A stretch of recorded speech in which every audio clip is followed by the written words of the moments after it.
नमस्कार साथियों, आप देख रहे हैं यूपी समाचार, जहां आपको मिलती है उत्तर प्रदेश की दिन भर की ताजा और बड़ी खबरें। यहां हम बताते हैं किसानों की योजनाएं, सरकारी कर्मचारियों के फैसले, छोटे व्यापारियों, मजदूरों और पशुपालकों से जुड़ी हर बड़ी अपडेट। वहीं मुख्यमंत्री योगी आदित्यनाथ ने आज 5 बड़े ऐलान भी किए हैं जो आज से ही लागू हो चुके हैं। तो खबरों का सिलसिला शुरू करने से पहले अगर आपने अभी तक हमारे यूट्यूब चैनल यूपी समाचार को सब्सक्राइब नहीं किया है और वीडियो को लाइक नहीं किया है तो फटाफट कर दीजिए ताकि आपको मिलती रहे उत्तर प्रदेश की हर बड़ी खबर सबसे पहले। आज की पहली खबर, किसानों की फार्मर रजिस्ट्री 15 नवंबर तक अनिवार्य। गाजीपुर में प्रधानमंत्री किसान सम्मान निधि के लाभार्थियों के लिए फार्मर रजिस्ट्री अनिवार्य कर दी गई है। मुख्य विकास अधिकारी सीडीओ संतोष कुमार वैश्य ने सभी ग्राम प्रधानों को ऑनलाइन संबोधित करते हुए निर्देश दिए कि जिन किसानों ने अब तक अपनी फार्मर रजिस्ट्री नहीं बनवाई है वे 15 नवंबर से पहले इसे पूरा करा लें। भाजपा नेता की पत्नी को चुनाव न लड़ने की धमकी। प्रयागराज में भाजपा नेता रणधीर यादव की हत्या को 2 महीने का समय बीत चुका है। आरोपी राम सिंह और उदय यादव को पुलिस ने जेल भेज दिया है। वहीं भाजपा नेता रणधीर यादव की पत्नी व जिला पंचायत सदस्य बबली यादव अब भी पति की मौत को एक बड़ी राजनीतिक साजिश बता रही है।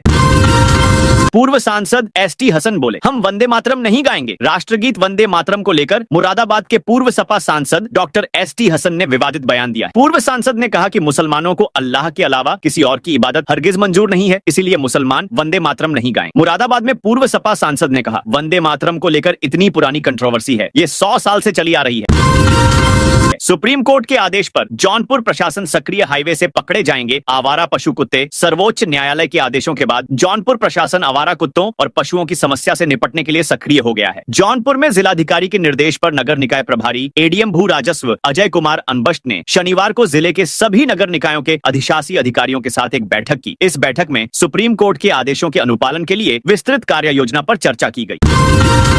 सपा सांसद बर्क बोले, वंदे मातरम मजहब के खिलाफ। संभल से समाजवादी पार्टी के सांसद जियाउर रहमान बर्क ने वंदे मातरम गाने से इनकार किया है। उन्होंने कहा कि उनके दादा और पूर्व सांसद डॉक्टर शफीकुर रहमान बर्क ने भी इसका हमेशा विरोध किया था। सांसद बर्क के अनुसार राष्ट्रगीत के कुछ शब्द उनके मजहब के खिलाफ हैं। सांसद बर्क ने अपने आवास पर कहा कि जन गण मन देश का राष्ट्रगान है जिसका वे सम्मान करते हैं और उसे गाते भी हैं। हालांकि वंदे मातरम राष्ट्रगीत है, इसे गाने के लिए किसी को बाध्य नहीं किया जा सकता। उन्होंने स्पष्ट किया कि राष्ट्रगीत में ऐसे शब्द हैं जो उनके मजहब के सिद्धांतों के विरुद्ध हैं।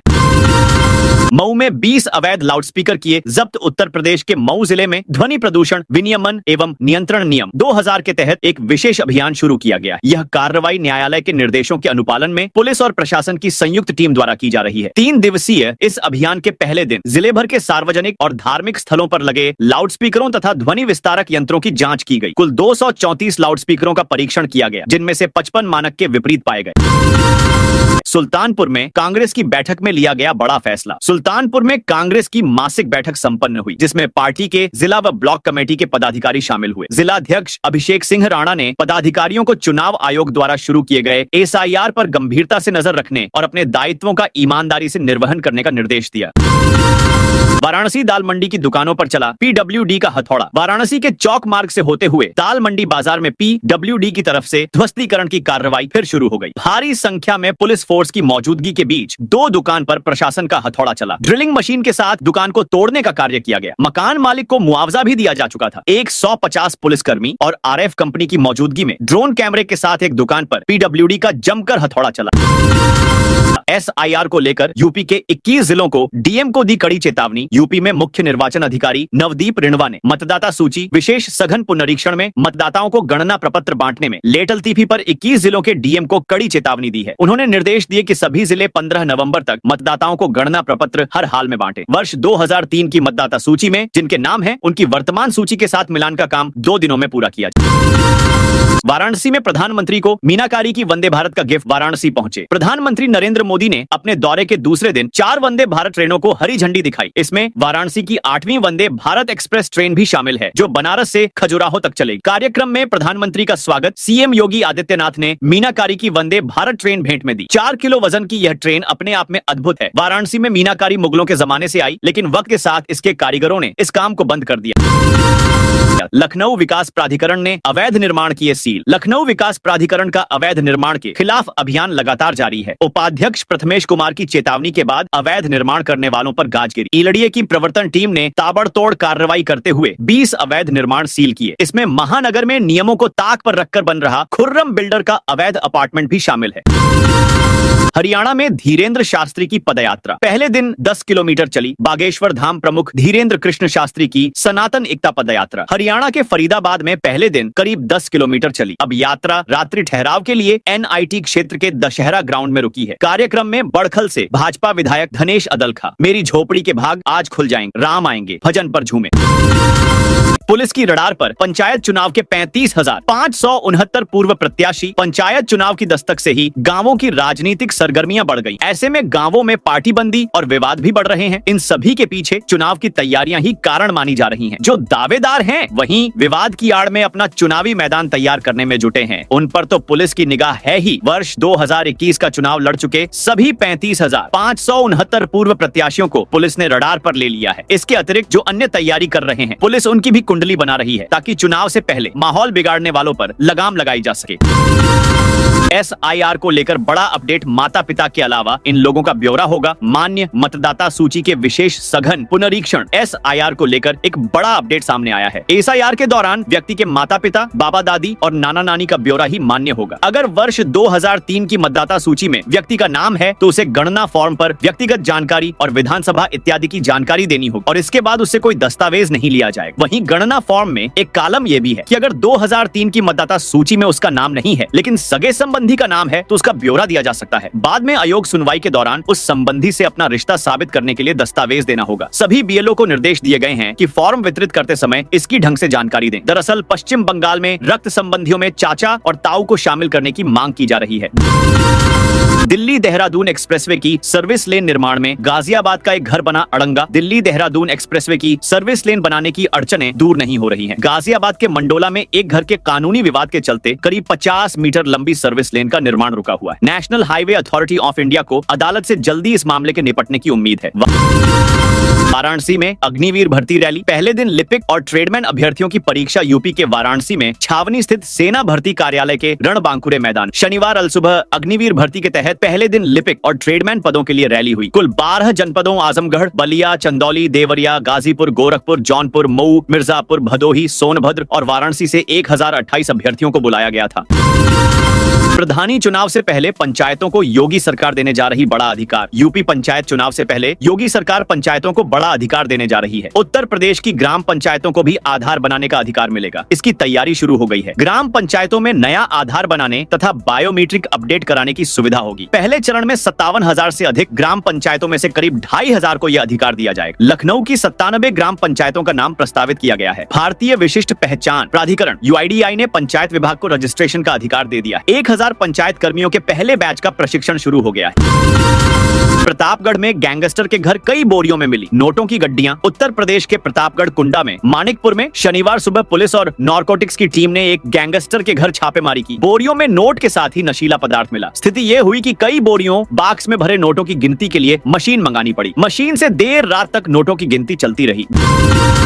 बिहार चुनाव के बाद यूपी में शुरू हो सकती है बिजली कंपनियों के निजीकरण की प्रक्रिया। राज्य विद्युत उपभोक्ता परिषद तथा विद्युत कर्मचारी संयुक्त संघर्ष समिति ने बिहार चुनाव के बाद पूर्वांचल व दक्षिणांचल विद्युत वितरण निगमों के निजीकरण का टेंडर जारी होने की संभावना जताई है। निजीकरण का पुरजोर विरोध करने के लिए बिजली कार्मिकों को अलर्ट जारी किया है। उपभोक्ता परिषद के अध्यक्ष अवधेश कुमार वर्मा ने कहा है कि पावर कारपोरेशन बिहार चुनाव संपन्न होने का इंतजार कर रहा है। इसके बाद बिजली दरों में वृद्धि और निजीकरण की प्रक्रिया तेज करेगा। निजीकरण की प्रक्रिया आगे की किसी भी कार्यवाही के प्रति परिषद सतर्क है।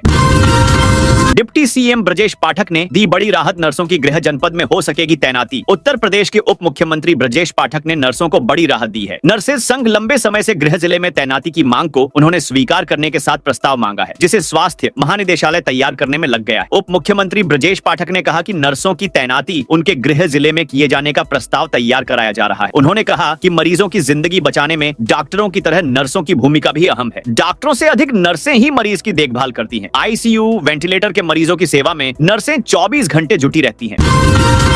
चीनी कंपनी को मिला नेपाल के नोट छापने का ठेका। नेपाल के 1000 रुपए के 43 करोड़ नोटों की डिजाइन और छपाई का ठेका एक चीनी कंपनी को मिला है। बैंक के अधिकारियों ने बताया कि नेपाल राष्ट्र बैंक ने शुक्रवार को China bank note printing and meeting corporation को नोटों की डिजाइन, छपाई, आपूर्ति और वितरण के लिए एक आशय पत्र जारी किया। मुतवल्लियों को वक्फ बोर्ड की वेबसाइट से मिल जाएगा संपत्तियों का विवरण। मुतवल्लियों को वक्फ संपत्तियों की जानकारी लेने के लिए अब जिला अल्पसंख्यक कल्याण अधिकारी और वक्फ बोर्ड कार्यालय के चक्कर नहीं लगाने पड़ेंगे। उन्हें वक्फ का नाम, उसका नंबर, हैसियत, क्षेत्रफल आदि की जानकारी घर बैठे मिल जाएगी। उम्मीद पोर्टल पर वक्फ संपत्तियों की पंजीकरण की रफ्तार बढ़ाने के लिए सुन्नी वक्फ बोर्ड ने अपनी वेबसाइट पर अवकाफ की जानकारी अपलोड की है। वहीं शिया वक्फ बोर्ड मुतवल्लियों को ईमेल के जरिए यह जानकारी दे रहा है। यूपी के इस जिले में 27 एकड़ में बनेगा एक्वा पार्क। खोराबार क्षेत्र के तालकंदला में एक्वा पार्क के निर्माण की राह आसान हो गई। मत्स्य विभाग ने मछली पालकों के प्रशिक्षण, प्रसंस्करण और व्यापार की सुविधा को बढ़ावा देने के उद्देश्य से 30 करोड़ रुपए का प्रस्ताव शासन को भेजा था, जिसे मंजूरी मिल गई है। अधिकारियों का कहना है कि बजट आवंटित होते ही कार्य शुरू करा दिया जाएगा।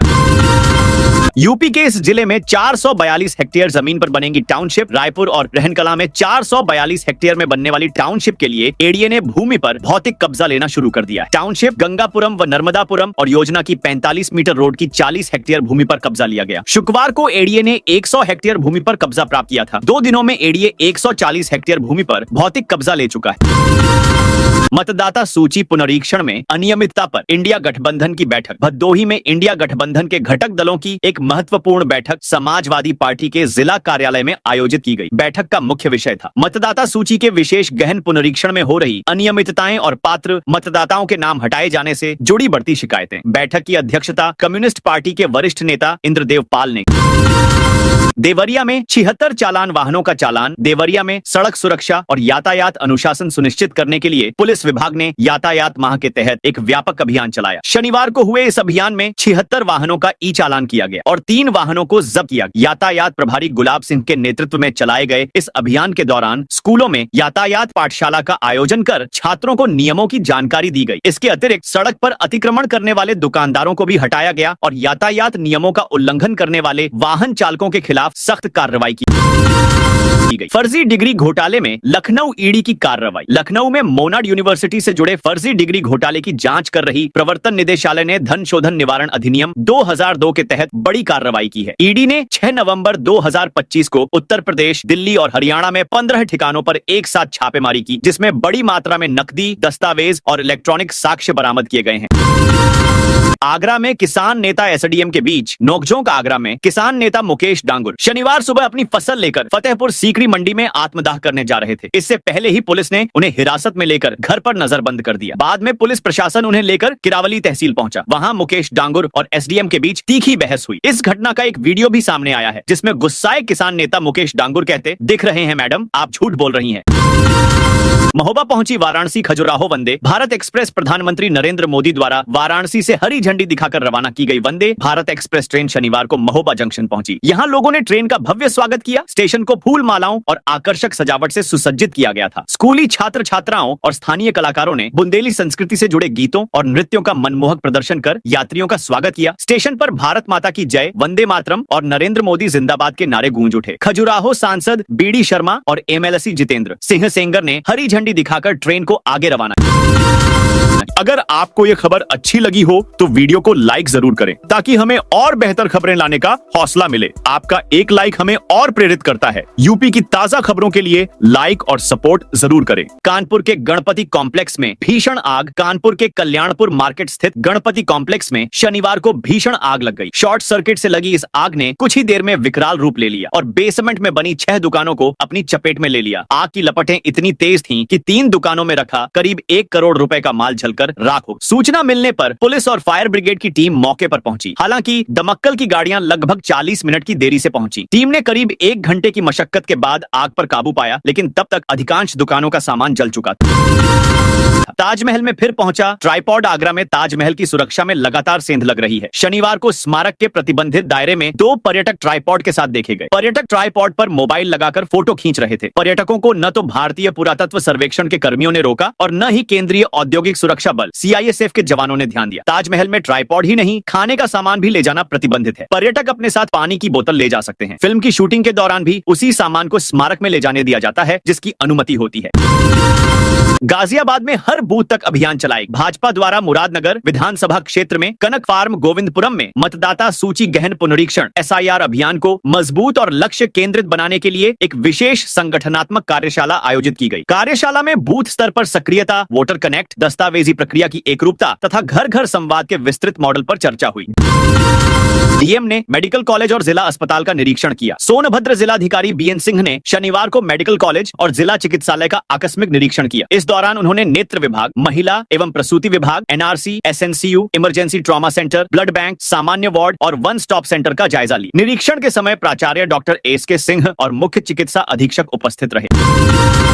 PM मोदी के दौरे पर अधिवक्ता संतोष पाठक हाउस अरेस्ट। चंदौली में अधिवक्ता संतोष पाठक को पुलिस द्वारा हाउस अरेस्ट करने का मामला सामने आया है। उन्होंने आरोप लगाया है कि प्रधानमंत्री नरेंद्र मोदी के वाराणसी दौरे के चलते उन्हें घर में नजरबंद किया गया। संतोष पाठक के अनुसार उन्हें मुगल सराय में 6 लेन सड़क की मांग और अन्य जनहित के मुद्दों पर मुखरता से बोलने के कारण हाउस अरेस्ट किया गया। उन्होंने पुलिस की इस कार्रवाई को PM मोदी के दौरे से जोड़ा। यातायात पुलिस ने छात्रों को नियमों की जानकारी दी। बलिया के गुलाब देवी डिग्री कॉलेज में शनिवार को यातायात पुलिस टीम द्वारा यातायात नियमों के बारे में जागरूकता कार्यक्रम आयोजित किया। यह कार्यक्रम यातायात माह के तहत हुआ, जिसका उद्देश्य सड़क सुरक्षा को बढ़ावा देना और दुर्घटनाओं को कम करना है। यातायात माह, जिसे राष्ट्रीय सड़क सुरक्षा माह भी कहा जाता है, भारत सरकार द्वारा हर साल नवंबर में आयोजित किया जाता है। नवंबर 2025 में यह अभियान विशेष रूप से महत्वपूर्ण है क्योंकि भारत में सड़क दुर्घटनाओं की संख्या विश्व में सबसे अधिक है।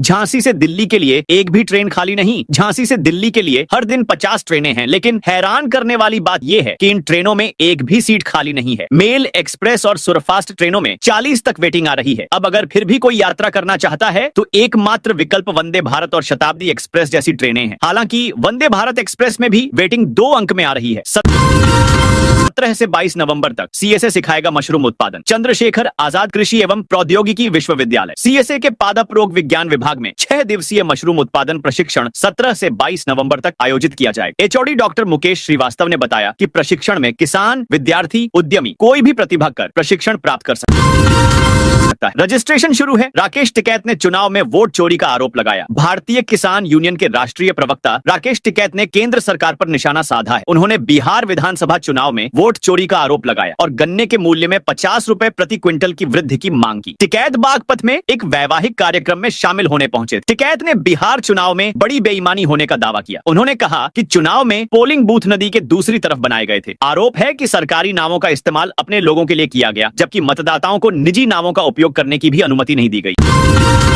मरीजों को इलाज के लिए अब नहीं जाना होगा बाहर। गोरखपुर के मरीजों के लिए राहत की खबर है। अब इलाज के लिए दिल्ली या बड़े शहरों की लंबी यात्राएं करने की जरूरत नहीं होगी। दिल्ली NCR के मैक्स सुपर स्पेशलिटी हॉस्पिटल ने गोरखपुर के आनंद लोक हॉस्पिटल में ऑन्कोलॉजी, कैंसर और पल्मोनोलॉजी, फेफड़ों की बीमारियां की स्पेशलाइज्ड OPD सेवाएं शुरू की हैं। इस पहल से मरीजों को अपने ही शहर में दिल्ली के वरिष्ठ विशेषज्ञ डॉक्टरों से कंसल्टेशन, डायग्नोसिस, ट्रीटमेंट प्लान और फॉलोअप की पूरी सुविधा मिलेगी। अब मरीजों को न तो लंबी दूरी तय करनी पड़ेगी, न ही इलाज में देरी का सामना करना पड़ेगा। शुरुआती जांच से लेकर एडवांस ट्रीटमेंट तक की प्रक्रिया अब गोरखपुर में ही उपलब्ध होगी। प्रयागराज छिवकी से होकर गुजरेंगी बांद्रा और अहमदाबाद स्पेशल ट्रेनें। रेलवे ने यात्रा सुविधा में बढ़ोतरी करते हुए अहमदाबाद और बांद्रा के लिए विशेष ट्रेनों का संचालन करने का निर्णय लिया है। बरौनी बांद्रा स्पेशल ट्रेन का संचालन 11 नवंबर को किया जाएगा। यह ट्रेन बरौनी से दोपहर 12 बजे रवाना होकर पटना, आरा, बक्सर मार्ग से होते हुए रात 9:40 पर प्रयागराज छिवकी रेलवे स्टेशन पहुंचेगी, जहां 5 मिनट रुककर आगे बढ़ेगी और अगले दिन सुबह 4:45 बजे बांद्रा पहुंचेगी। पुलिस ने स्कूटी का 20 लाख का चालान काटा। मुजफ्फरनगर की नई मंडी कोतवाली की गांधी कॉलोनी चौकी पुलिस ने एक स्कूटी का 20,74,000 रुपए का चालान काटा है। यह चालान स्कूटी पर बिना कागजात, हेलमेट और ड्राइविंग लाइसेंस के चेकिंग के दौरान किया गया। चालान काटने के बाद स्कूटी को जब्त कर लिया गया। यह मामला सोशल मीडिया पर तेजी से वायरल हो गया, जिससे पुलिस महकमे में हड़कंप मच गया। उप निरीक्षक नवाब सिंह द्वारा की गई इस तकनीकी गलती ने पूरे जिले में चर्चा का विषय बना दिया। मंत्री जयवीर सिंह का दावा, बिहार में NDA बनाएगी सरकार। उत्तर प्रदेश सरकार सरकार के कैबिनेट मंत्री जयवीर सिंह ने केंद्रीय गृह मंत्री अमित शाह के बिहार में एनडीए को 160 से अधिक सीटें मिलने के दावे का समर्थन किया। उन्होंने कहा कि उनके पास मौजूद फीडबैक और कार्यकर्ताओं की जमीनी रिपोर्टिंग से स्पष्ट है कि एनडीए भारी बहुमत से सरकार बनाएगी। मंत्री ने यह भी जोड़ा कि बिहार की जनता ने एनडीए को आशीर्वाद दिया है। जेल में बंद ज्ञानेंद्र को मोबाइल पहुंचाने वाला वार्डन गिरफ्तार। ललितपुर जिला कारागार में बंद कुख्यात अपराधी ज्ञानेंद्र ढाका को मोबाइल फोन पहुंचाने के आरोप में जेल वार्डन भैयाजी उर्फ शिवराम को पुलिस ने गिरफ्तार कर लिया है। कोतवाली पुलिस ने शनिवार को आरोपी वार्डन को गिरफ्तार कर न्यायालय में पेश किया, जहां से उसे न्यायिक हिरासत में भेज दिया गया। इससे पहले इस मामले में डिप्टी जेलर सहित 3 जेल कर्मियों को निलंबित किया जा चुका है, जबकि ज्ञानेंद्र को सिम कार्ड पहुंचाने वाले युवक सतीश यादव को पुलिस पहले ही गिरफ्तार कर चुकी है।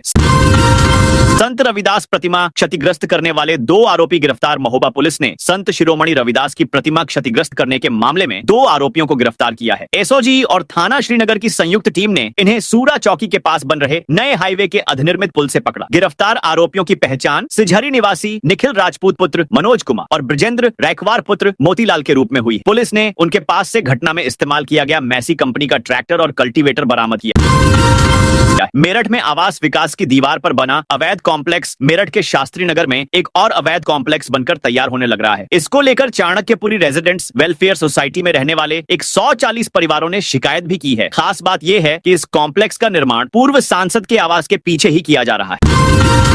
प्रयागराज में माघ मेला 2026 की तैयारियां शुरू। प्रयागराज संगम की रेती पर 3 जनवरी 2026 से देश और दुनिया का सबसे बड़ा धार्मिक और आध्यात्मिक मेला माघ मेला शुरू होने जा रहा है। इस भव्य आयोजन को लेकर प्रयागराज मेला प्राधिकरण ने अपनी तैयारियां तेज कर दी हैं। संगम तट पर जमीन का समतलीकरण ट्रैक्टर और जेसीबी मशीनों की मदद से किया जा रहा है। मेला क्षेत्र में सिंचाई विभाग, बिजली विभाग और लोक निर्माण विभाग समेत सभी संबंधित विभागों को अपने अपने कार्यों की गति बढ़ाने के निर्देश दिए गए हैं।